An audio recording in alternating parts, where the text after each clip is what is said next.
Digimon Reboot, Chapter 7, Game Over. Matt feels Ty's arms envelop him, and leans into the embrace, clutching desperately at the profound forgiveness, as if it was a lifeline that will save him from dying. A floodgate of emotions breaks open from within. Anxiety, stress, and guilt, all rolled into one, comes pouring out through the tears that flow from his eyes. He knows. Ty knows that they know, and he doesn't hate or hold him responsible for the pain he suffered. Doesn't blame him for the fall off the cliff. And Matt nearly buckles under this profound revelation, because, God, he doesn't deserve it. Ty's alright. His best friend is back. Not some stranger wearing his appearance. He's back, whole and in one piece, memories intact, his eyes no longer clouded by forgetfulness. Here in front of him is the person who time and time again had punched sense into him whenever he fell sway to his own doubts and irrational fears, who had believed in him when he had not been able to believe in himself, and in whom he fought alongside with the forces of evil on so many adventures. He's returned, and together they will battle this new foe and vanquish it. Everything will be back to normal once more. Then Sora sits beside him in their three-way embrace. Matt jerks as if he's been stung, and stares at his friend, struggling to find the words, any words, to say something. But all he manages to croak out is, Ty, before his voice catches and dies in his throat. And a loud hissing sound fills the air, resembling something of a noise of a glass leak. They looked up to see Miasmon rippling, expanding its dark mass, purplish mist pulling about its edges. Later! Ty says, with narrowed eyes, as he gazes at the creature that seems to follow the dizzy Destin like a plague. Let's figure out how to get rid of this thing first! Matt nods reluctantly, as all three pull free from the encirclement. What have we got on this guy so far? Nothing so much, just his name, Miasmon, Izzy states, bringing him up to speed. Oh, and apparently none of our Digimon's attack work on it. So, if we're basically sitting ducks out here, then why isn't it trying to get past them to us? Ty questions, pointing to Stingmon, Angelomon, and Pegasusmon, who are hovering in the sky as a blockade against their nemesis. Beyond them, Miasmon waits, its black tendrils flicking out like hundreds of snakes' tongues in a lazy fashion. Maybe it's because War Greymon showed up, Cody ventures. He is a Mega after all. That can't be the reason, Izzy says, shaking his head. He attacked us last time, regardless of War Greymon's presence. But War Greymon got knocked out of the fight pretty early on due to, Davis trailed off, looking at Bass. Melokarumon and Appeal to Ryumon were two, and their presence didn't seem to frighten it off either. Matt says, swerving the topic away from the direction it is heading. If it is possible, he never wants to think about that horrible incident again. Well, we'll never know if they could have had defeated it by sheer power, since it does turn the tail and fled after. This time, it is Izzy who does not finish his sentence. He visits it with his top color binocularly before continuing. In any case, I think it would be a futile effort and waste of energy if we have our Digimon digivolve to their highest forms until we have assessed the situation and exploited Miasmon's weakness. Sounds great, Ty says dryly. Any idea what that might be? Unfortunately, no. Kyrie, you made Miasmon release when you made that pink light, TK speaks up suddenly. That light, it sort of looked back like when we had our crests, and they glowed when we tapped into their power. What happened? I didn't want revenge anymore, Kyrie said, sinking back. I didn't want to fight. When I saw Ty, I don't know, something was different inside me. It was as if a heavy weight was lifted. I'm sorry. I can't really explain it. Negative emotion, says a voice hoarsely, and everyone sees Yoli helping Ken, having finally emerged in the waking world, to stand upright on shaky legs, his face a chalky white. It feeds on negative emotion, he explains. That's why our attacks didn't work on it last time, and why they still don't now. Too much negative emotion. That's what attracted to us in the first place, and what makes it grow strong. That's why he left before, so we could come back with volatile energy running high. His entire existence depends on thriving off a negative emotion. Miasmon! Oh God, I'm so blind! Izzy exclaims abruptly. His features twisted up in a changing grimace. Miasma! Why didn't I see the connection before? Miasma actually stands for something? Davis asked, blinking quizzically. The word is Greek, Izzy expounds. It means pollution. In ancient times, it was believed to be a poison vapor made of decomposed matter that caused illnesses like cholera and Black Death, but was later proven false by the discovery of bacteria and... Izzy, please get the history lesson and get to the point! Ty says through gritted teeth. Right. Izzy coughs. Well, the theory of diseases may have been wrong, but this myth, having spanned the course of so many centuries, transformed to the idea that it was still a toxic discharge, at least metaphorically. So, modern-day society and culture identifies it as negative emotion and often depicts it as a cloud of black mist-like substance. If you allow the darkness to overtake you, you're only giving it more strength, Ken finishes. Darkness. Why is this sounding so familiar to Matt? Reminds me of the time you were trapped in the cave, Matt, Gabumon says, following the same train of thought as his partner. It has the same aura as it did, only much more potent. Yes, of course. The darkness in his heart had almost completely enveloped him, because he had felt not worthy enough to be a Digi destined. To be the bearer of friendship. To have friends who treat him so cruelly the way he had. The same darkness that had ensnared Sora, because he had been so overwhelmed at the burden of saving 2 worlds, and she felt like she wasn't strong enough for the task.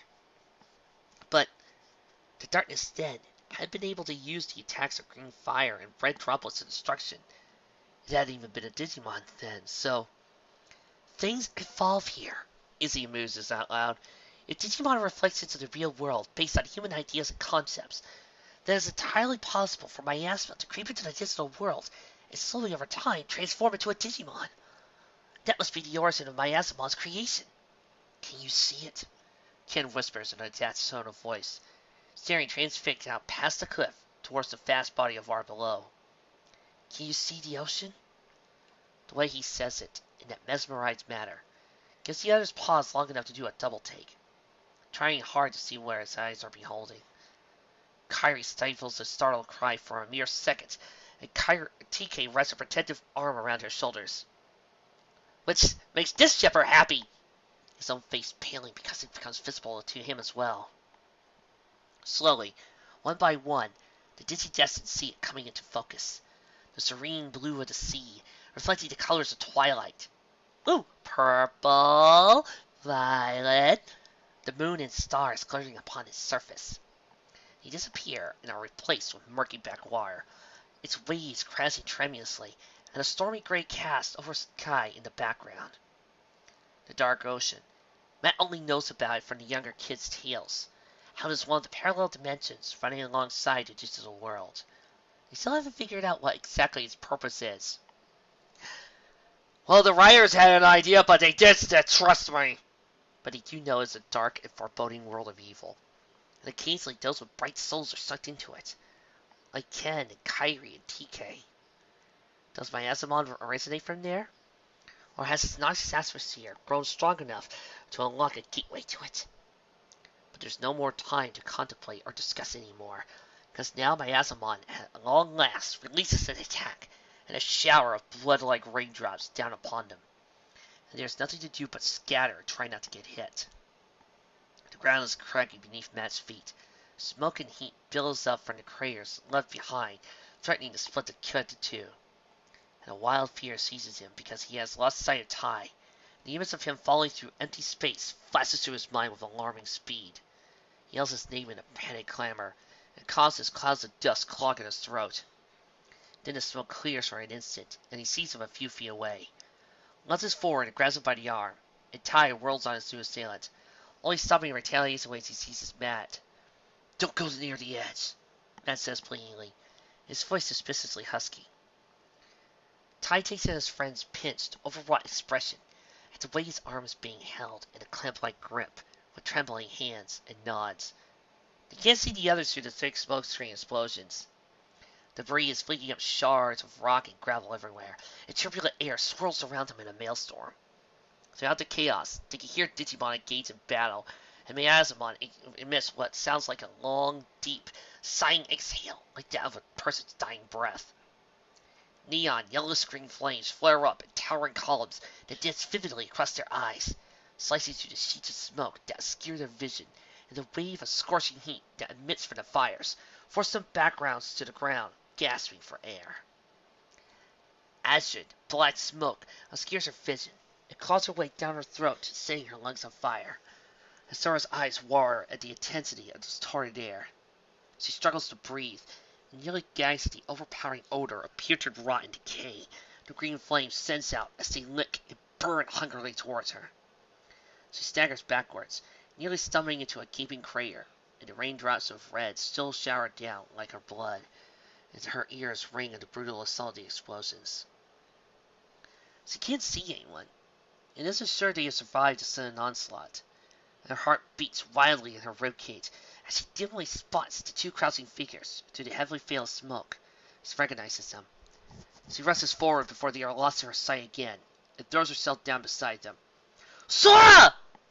They exclaim together, as he grabs both their hands so they won't be separated. "Shing!" you called.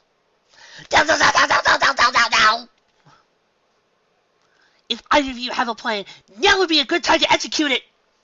she yells in an effort to be heard over the raucous din of storm surrounding them. "Can't even hear myself think, let alone try and come up with some half-baked strategy!" Ty shouts. "Well, if we don't think of something fast, we'll all be half-baked," Matt cries. "Have I invented how much I hate that thing? It's really getting on my nerves," Ty declares. Hate. If you allow darkness to take over you, you're only giving it more strength. Himself, feeling alone, worthless, afraid. "That's what it does, doesn't it?" Ty murmurs, a glimmer of understanding starting to shine through. "What?" "It preys on your mind, and uses your thoughts against you. All your dark secrets and fears you never let into the open. It makes you feel scared, lost, and alone. It feeds on these emotions until you feel empty. No matter how much it feeds, it's never satisfied. Let us go." Ty trails off, the wheels in his mind frantically turning. "That's why I left before, so we could come back with volatile energy running high. Connect the dots, find the hidden key, figure out a way to defeat their enemy. Too much negative emotion. That's what attracted us to us in the first place." His dad had been the only contributing factor. What had they been doing the day it first attacked them? Picnicking on the shore, taking a vacation, building sandcastles, swimming, splashing in the surf, laughing, playing, having fun, being alive. Miasmon had originally been darkness in its barest form. Things evolve here. Had the darkness evolved into a Digimon to become stronger? Or had found a way to become a real, firmer substance, a breathing, living creature? It wanted to live. Ty thinks, the gears in his head grinding to a halt as he realized it wanted to live. "It isn't just attracted to negative emotions," Ty explains. "It's jealous of what we are." "What are we?" Sora asks. "Alive," Ty says, feeling the warmth of his friend's hands interlaced with his own. "Capable of feeling the good emotions as well as the bad. Its entire existence depends on thriving off a negative emotion. It hates them. The darkness hates them because they are living proof of its unfilled desire that would never come true. Miasmon wanted to live. Being consumed by negative emotions every waking moment isn't living at all. In his amnesiac state, there hadn't been one instance where Ty had been truly happy. He felt caged and frightened and angry when he couldn't remember or understand things he should have. Coming out of it, he hadn't been particularly pleasant or experience for him either when he had remembered. Living is painful. Living can be cruel and unfair. Living only for oneself will make you slowly go insane over time. Living takes more than one person to do. Living can bring on happiness as long as there is someone to share it with. Living means friendship. Friendship is magic. "This isn't our Digimon's fight," Ty says. "This is where their attacks are ineffective. Humans created the myth by miasma, and was compromised, and the notion of it was so real, it filtered into the digital world and transformed into the very thing we imagined it to be. We allowed this thing to become strong. Learn how once had to defeat it. We're the only ones who can." You expect us to fight a Digimon by ourselves and win? Sora cries incredulously, wondering if perhaps Ty's brain is a little scrambled for amnesia. I don't mean a physical retaliation. If my Asmon has formed some sort of symbiosis to our negative emotions, then we're going to have to get rid of them in order to steal the real problem. What? Ty asked, because Matt and Sora are eyeing him like he grew another head. You know what symbiosis means, but not a semiconductor? Matt questions. I can't believe your plan actually sounds plausible, Sora states. Form of amnesiac here! Ty cries, pointing at himself in defense. Feeling the tips of his ears burn. I spent way too much time buried in my textbooks. It's sort of scary and exhilarating having all that information jam-packed into your head, ready to be pulled up at a moment's notice with ease, though. But this is how Izzy feels all the time. Power drunk on knowledge. Oh, Dashi! No! Not doing it again! For a few moments, there's no battle raging around them. No hurts lost between them. They were just three friends again, exchanging ribbing banter back and forth. It was a familiar, welcoming feeling that wraps around them like a warm blanket of security, shutting out time and all the other intrusions, and they bask in the presence of unconditional acceptance, loyalty, and affection so that everything else is forgotten. Then, Miasmon swoops down upon them through the billowing columns of smoke and green fire and a roaring fury that is no longer any place for them to hide. Strikes out its targets, sitting defenselessly on the ground, with dozens of snapping black tendrils, like whips unfurled, comes crashing down upon the barrier of light that springs up suddenly about them in the air. They can see it condense, solidified, crisscross beams of glowing orange, blue, and red lights, stretching into a spherical fire web encasing them in a protective shield. They watch astounded as it holds up against the blackness that is Miasmon as it pounds futilely down upon it. It slices through the dark tendrils like 1,000 fragmented pieces, scattering them from the main body of the incorporeal thorn to the winds where they dissolve like grains of black dust. Miasmon pulls backward sharply as it licks its injured wounds, and the air fairly hums with a coiled, tense energy. Ty can feel it through the barrier of light. Perhaps it has heightened their senses. Miasmon's confusion and frustration at this new obstruction. It surges around them, hitting them suddenly with a wave of fear and pain that is not their own, and pelts viciously like a shield of acid rain, intent on eroding the very fabric of their fortification. They can only watch helplessly as thin, hair-like fractures slowly manifest in the glowing beams of the web, and Ty knows he cannot hold out forever. This shield the three of them have involuntarily erected out of courage, friendship, and love for each other. The orange, blue, and red lights begin to fade as the barrier threatens to unravel. Then other streamers of light streak out from all directions to join theirs. Yellow, purple, green, pink, fuchsia. Different shades of every color, blending together to form an iridescent rainbow that seems to stretch endlessly in brilliant radiance. One by one, the rest of the Digidestined emerge from the screen of smoke to stand along Ty, Matt, and Sora. Guilt having been replaced with determination. It's like they are part of one vast consciousness, one part of a collective connection, and feeling like fire sings in their veins and their minds. A righteous fire burning with resolve, and it pours out of them, strengthening the barrier and searing in front of them like the aurora borealis until it stands firm, immovable, and all-encompassing. They can no longer feel the effects of Miasmon's toxic projections pressing over them like suffocating mud. There is a moment of surprise as Miasmon realizes it is effectively cut off from the source that is drawing its power, and hovers in a pool of black mist as if startled. Then it hammers down upon the rainbow shield like a falling sheet of darkness, in a way that spoke of panic and desperation as it struggled to gain black to hold, to touch and possess on its prey. There's nothing now, not a smidgen of the negative emotions that had been there before. There's a strange, warm, caressing energy that it does not understand. And Miasmon writhes with a keen sense of loss as well as anger. The setting beyond the cliff looks disoriented, like someone had cut out the background and replaced it with another that does not match. There's a gaping hole in the sky, and the world of dark ocean beckons longingly to them as the gateway threatens to implode now that the negative energy that fueled it open has been nullified. Everybody, on three! Taste the rainbow, motherfucker! And now their Digimon strike. Together as one unit, they launch lightning-like attacks. Blow after violent blow, in a synchronized team effort that promises to shift the annihilation unless their foe chooses not to evade. Miasmon is driven backwards, madly writhing wraith-like dark mass that they maintain a safe distance from, giving it the same type of leery respect one would to a leech that they had just yanked themselves free from. Good golly, the descriptions on this thing! Miasmon is frantic now. Lets out loose coils, trying to reach for the faintest hint of negative emotion. Only finds the same blank void as before. The rainbow barrier of light is plucking the mental assault.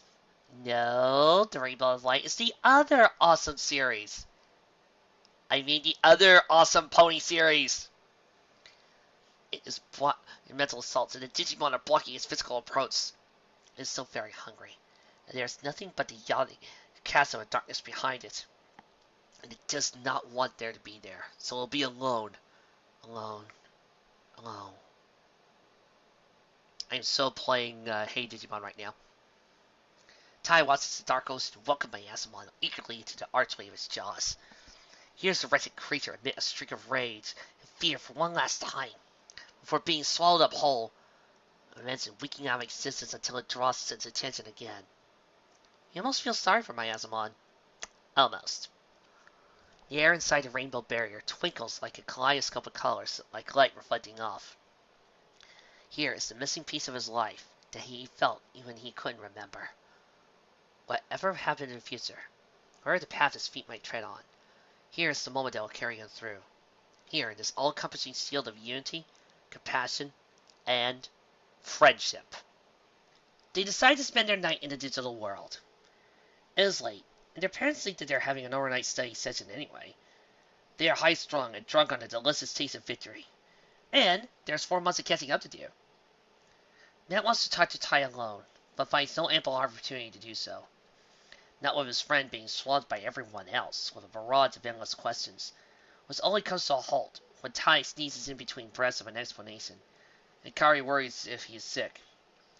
Don't be silly. I may get up beaten and injured, but never sick, Tai declared stoutly, before sneezing again, 3 times in a row. Finally.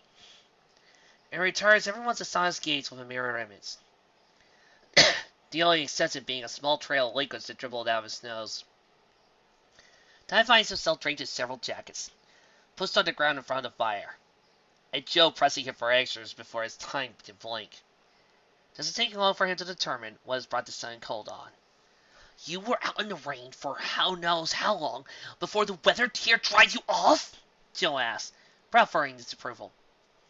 I don't know. I wasn't completely lucid at the time, Tai says, somewhat annoyed at his current predicament of being treated like an invalid. How far away is the soccer field from my place by foot anyway? You came to the digital world for the soccer field? Izzy asked, his interest plagued. So, there is a route gate there. That's never a good thing. We can worry about that later, Joe says, rummaging in the side plank he had brought along, mumbling to himself.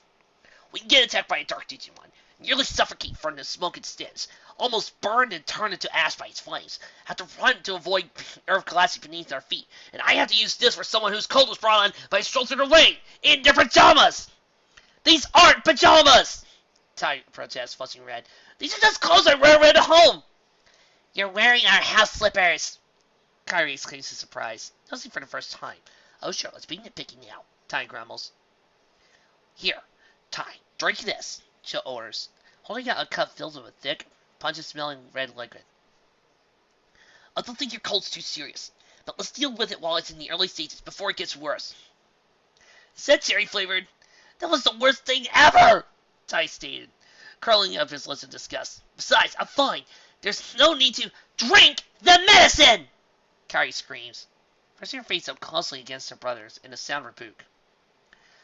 Tai stares wide-eyed for 1 second, before grabbing the proffered cup and downing 1 gulp, that makes a strangling, gurgling sound and clutches at his throat, toppling sideways.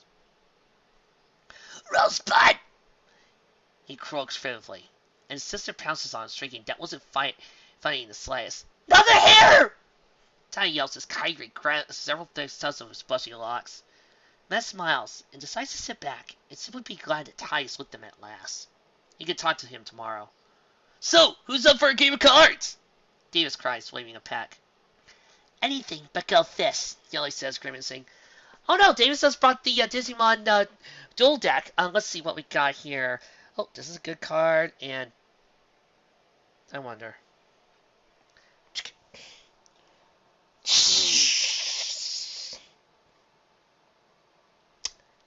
Oh yeah, they work.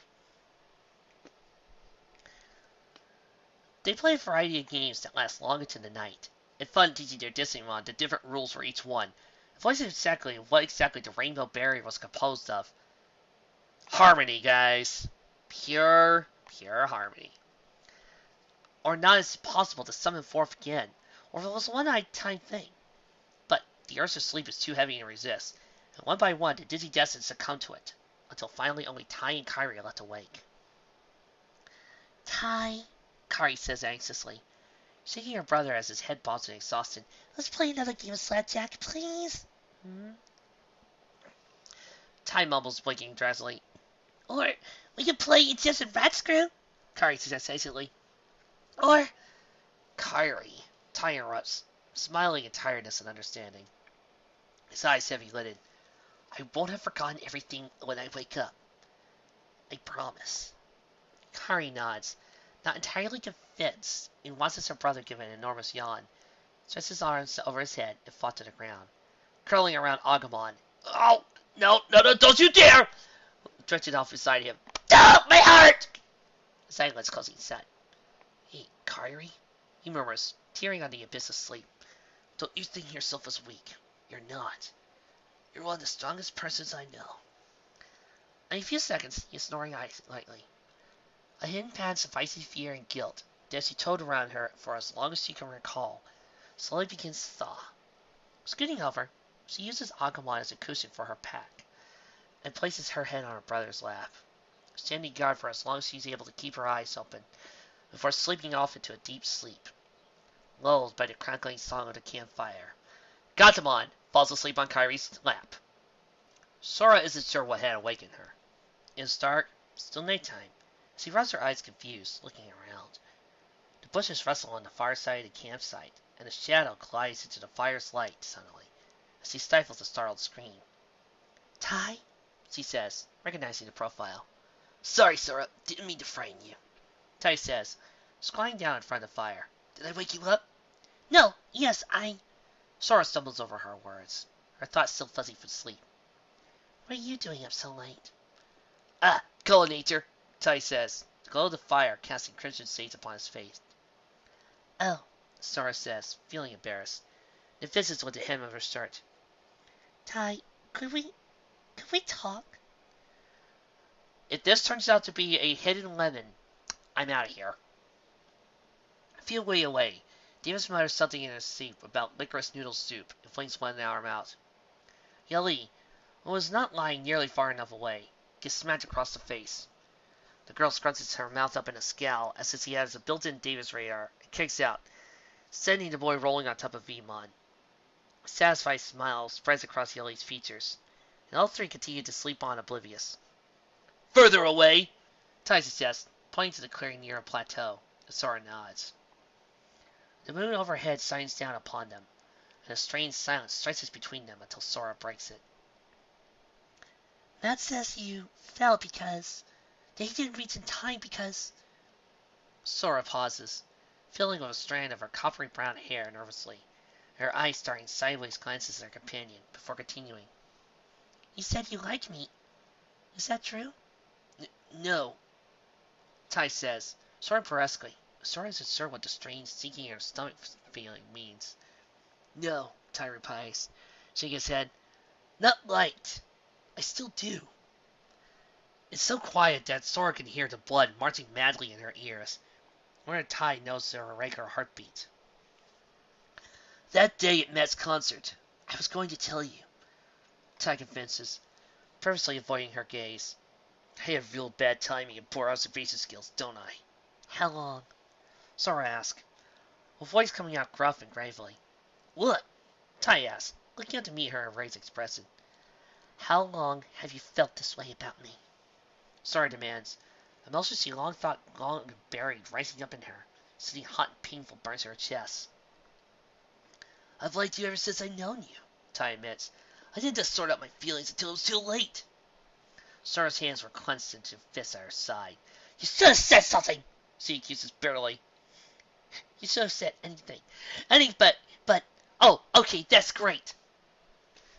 Tai stares at her, something flickering in the depths of his brown eyes, as he tries to unravel the meaning behind her words. I like you too! I always have! Stupid Tai!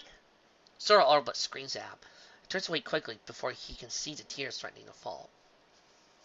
Tai is quiet behind her, and she can't see his face. She can't read his expression. She doesn't know why she's so angry. She should be apologizing for indirectly causing him to fall off that accursed cliff, not yelling. But she can't help herself. It's always been that way between them. Tai does something stupid and she chews him out. Why should this be any different? Can't I ask you something, Sora? Tai says, his voice irritatingly calm. If that's the case, why were you able to confess to Matt that you liked him, but not to me? Why only now? Sora gasps, feeling like someone starts to drag her into her heart and twist it cruelly. She whirls around, but Tai's face is completely void of any expression. How could you ask that? She whispers. Her mind is racing. Why? Why has she been able to tell Matt she liked him, but never found the courage to do the same with the boy who had been her crush so long before? Had it been because he had matured and moved on? Had it become some sort of subtle revenge against him for blowing up at her when she had started to dress and act girly, for him calling her a traitor when she had chosen tennis over soccer? She had done it to get a rise out of Tai, some sign that he was jealous and didn't approve. Did he care more for her beyond friendship? Had she been afraid that she would be rejected and settled for second best for someone she knew liked her back? No, that's a horrible thing to think. Matt isn't second best. He's wonderful and kind and understanding. Makes her feel safe and warm. So does Tai. Why were you able to confess to Matt that you liked him, but not to me? I don't know! She cries, her voice breaking, burying her hands as her tears fell forth freely. Her shoulders hit in time with her sobs. She doesn't hear Tai's approach until he's right in front of her and draws her close. He's grown taller. She remembers a time when they both used to be equal in height.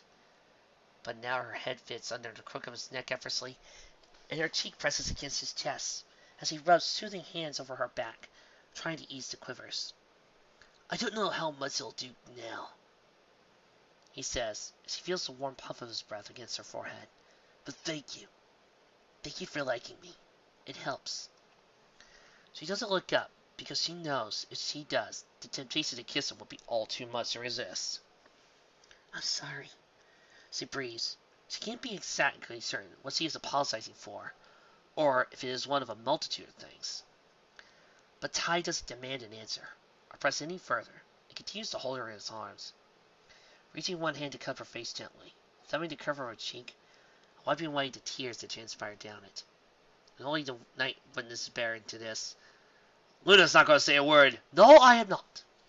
The moon bathing him in a silvery glow under the watchful eyes of 1,000 glittering stars.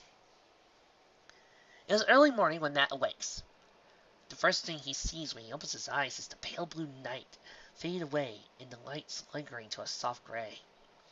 The morning mist still lingers low on the ground, and the forest is filled with sleepy twitters of its inhabitants as they rouse into wakefulness. He glances about the rest of the Digidestin, spread out about the dying fire. Now, nothing more than a pile of glowing coals, still ensnared by the throes of sleep. He startles when he notices that Tai is missing. Kairi is slumped over snoozing Agumon, blissfully obvious. Gatomon is draped over her partner's shoulders like an elephant fur scarf, and her tail hangs and twitches in a feline fashion as he dreams. I'm going to pick this little girl up because Gatomon is so adorable. But of Tai, there's no sign. Nat is on his feet in an instant, eyes darting around, searching. But he sighs of relief when he sees his friend, standing in a clearing, gazing out towards the sea, but retaining a safe distance from the edge of the plateau. The sun slowly crests over the horizon, painting the sky pink, dyeing the ocean a bright orange and illuminating Ty's profile with an outline of gold from his face. Now's as good a time for any for both of them to get what needs to be said out in the open before everyone else wakes up. So, with a pounding heart, Matt makes his way over to him. As he is approached, Ty straightens to turn. "Morning, Matt," he greets, smiling. Matt falters in step, and we're slipping next to him, and together they stand in silence, watching the dawn break until Matt can't bear it keeping in for 1 second longer. "Oh, Pennsylvania, my niece to roll, Christmas, Bombaya. On this day, we arrived on the planet, blinking, stretching into the sun." Like I said, these are the only jokes I've got. Ty, I'm sorry. "What are you apologizing for, Matt?" Ty asked, arms crossed and tone completely neutral. "It was Sora's decision, but I didn't realize. What if you had? What difference would that have made? You telling me you would have turned her down for my sake?" Ty laughs jokingly. Matt says nothing, and Ty's smile wavers. I bet you think that's really noble, don't you?" Ty spits out, anger flaring across her face. "I didn't need your pity, Matt." Matt can't think of anything else to say. That may be a good thing, since Ty's hands have clenched themselves into tight fists, and almost wishes Ty would slug him, and they could duke this whole mess out in their usual manner. But there are some things that fighting cannot solve. "I want to hate you, you know," Ty admits. "I want to hate Sora. I want to hate both of you like this was some poorly written fanfic done by a guy who couldn't get over two characters not getting together in a show he loves. It would make things so much easier. But that would be like trying to hate a tsunami that's already blown into your life and destroyed everything. It's done. I'll get over it. Eventually. We didn't mean to hurt you," Matt whispers. Ty turns towards him, and anger melts from his expression, replaced one by painful acceptance. "I know," he says. There's a long pause, and Matt stares at Ty's hunched shoulders and bowed head, at the way he shifts all his weight into his left leg, his uninjured leg. "I'm sorry I didn't reach you in time," he bursts out, and hopes that Ty will hate him for that incident at least, because he feels like he should be at fault for something. Ty blinks. It takes a moment to figure out what he means. "Please tell me you haven't been blaming yourself for that for 4 months!" he exclaims. Matt still stretches out with one hand, but all he can grasp now is emptiness. Ty lays motionless on the ground so very far below, a tiny rat doll of a figure, limbs spread out at unnatural angles and a puddle of red liquid pooling around his head. Ty lying so facelessly still on the hospital bed, Ty's vacant, expressionless eyes. His best friend didn't know his own name, or even recognize his sister. "You almost died because of me!" Matt chokes, voice cracking in half. "How can I not blame myself?" No, it was my fault!" Ty waves aside, claiming responsibility. "I froze up! It was stupid! I got what I deserve!" Ty sounds like he's talking more about his fault. All traces of guilt flee from Matt, and all the irritation that only Ty knows how to spark ignites within him. He sees his friend's shoulders. He spins around to face him and shakes him angrily. "Damn it, Ty!" he curses loudly. "You didn't deserve that! You didn't deserve any of this! God, why do you make things so difficult? You... Well, Matt, I think that's the first time I've seen you so darn mad in months," Ty states in surprise. A familiar lopsided grin slowly spreading itself across his face. "You gonna stop acting like a martyr now?" Matt gazes at his friend. It dawns on him that he had just been played for the umpteenth time and fallen for it. He sputters incoherently in indignation. Then Ty is laughing at him, and Matt has given him a mighty shove to the ground without thinking. It turned back on disgust. "Oh, now you're sulking. That's rich!" Ty calls out, laughing himself hoarse until he is out of breath. Hysterical, demented laughter. Then falls suspiciously quiet. Matt turns around and looks at his friend lying on the ground, and Ty's heaving chest as he draws in gulps of air, and the moisture collecting in the corners of his eyes. It floods down beside him. "I didn't mean to hurt you. He repeats, in a faint echo of earlier. A brisk wind pushes past him over the cliff and speeds out to sea, sending waves crashing in his wake. Footsteps tread lightly upon the ground behind him, and a figure with coppery brown hair seats herself quietly on Ty's other side.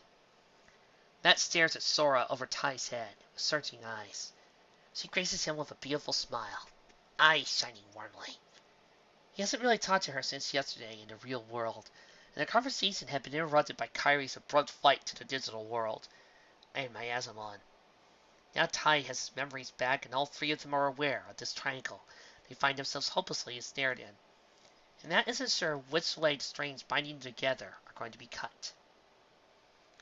Matt still stretches them out with one hand, but all he can grasp now is emptiness, and he wonders if the outcome would have been the same if only he tried to reach out a bit further. There's a cool touch on his hand suddenly, and fingernail was sliding beneath the palm. The bearish brush of a thumb against his knuckles. Matt looks down to see Ty's hand and clasps itself firmly in his own. You've reached me in time, Ty says quietly, his face a fixture of peace. Matt swallows back the lump in his throat and curls his fingers around his friends in a tight grip, seeing Sora slip her own in Ty's other hand. Me sense there's a threesome incoming! Ow! This time, if Ty falls, he won't be alone. A raw, half-healed wound and 3 hearts slowly begin to mend its hole, and together they watch the sunrise. The end. Good golly! When TV Jones put it on its best Digimon fanfic list, oh heavensly Celestia on high, they were not kidding. I love this thing. When I said I was running out of jokes, I meant it. It was hard for me to come out with any good material I could, because it was just that good to sit through and read. That, I, um, I want to talk about Ty being too mopey, but we've seen versions of his character like that before, so yeah, and I want to talk about Matt, but hey, we've seen Matt break down and get enraged, so yeah. Of course, we've seen bits of anger in Kyrie a couple of times before, so yeah,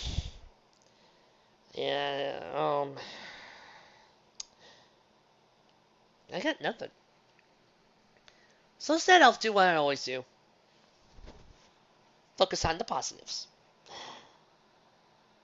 You know, there's one thing I hate when it comes to bad shipping fix, trying to set up a love triangle, or even when it comes to die for our ships, it's making the other person seem bad. I'm looking at you, Son Ames!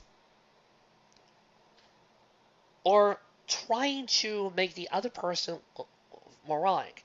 Or when it comes to ships where you're trying to have a character deal with the fact that he has a lost Lenore and he can't reach for her, like say in typical Mikan fashion,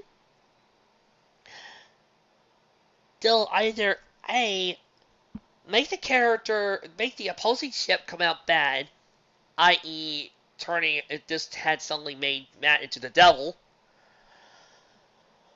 or worse, make the main character, who has never seen himself as a sad sack, into a simpering sad sack. I like how this story was able to bring out the sad part of Ty's emotions, but never really losing Ty as a character. By giving him amnesia, it allowed some of the inner emotions to come out, the ones that he kept repressed. Without his usual guards and his usual bravado, he couldn't stop himself from feeling bad or sad about losing Sora, and thus this kept him guarded. However, as we saw when his memories came back in that really nice symbolic way of showing off a younger version of Ty, he realized how much of an idiot he was being and went right back to being the Ty we know and love. I also love how the different other characters were dealing with the scenario as well. Well, I probably would have. That's a bad thing. I probably would have loved to have seen the other Dizzy Destin handling the emotions of Tai losing Tai in their own way. This was really Matt and Sora's and Tai's story, as well as Kyrie's. This was really more about them rather than the other teammates. So, yeah, if we wasted time, we would have drifted attention away from Matt, Sora, Tai, and Kyrie. I also love how it dealt with amnesia,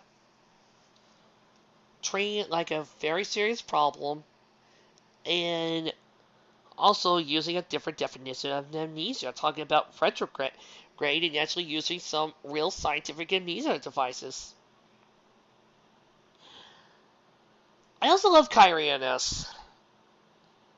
Her determined not to be weak, her feeling down that she could have hurt Tai, was all really well done, especially since we know that this is the same girl who, even when she was a little, even back when she was a little kindergartner, blamed herself when she got really sick because she thought she didn't play right.